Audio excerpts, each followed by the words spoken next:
నుంచి ఈ జాతరకి రావడం జరుగుతుంది? అంటే ఇక్కడికి నా చిన్నతనం నుంచి వస్తున్నాం.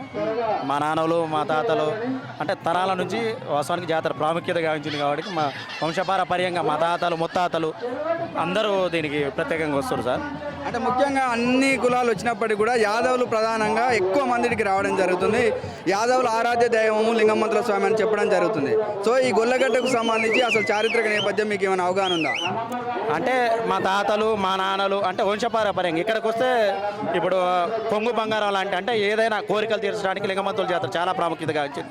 ఇక్కడ ఈ లింగమంతుల జాతర అనేది చాలా అంటే ఆరాదైవంగా అందరూ భావిస్తారు. అంటే ప్రతి యాదవ కులమే కాదు అన్ని కులాలు కూడా భావించడానికి చాలా ప్రఖ్యాతగాంచి ఉంచారు. అంటే ఇంతమంది వస్తారు, ఇంత పబ్లిక్ ఉంది, కానీ ఈ జాతరని ప్రభుత్వం ఇప్పటికి కూడా అధికారికంగా గుర్తించలేదు అని చెప్పేసి చాలామంది అంటున్నారు. సో మీరు ఏమి కోరుతున్నారు?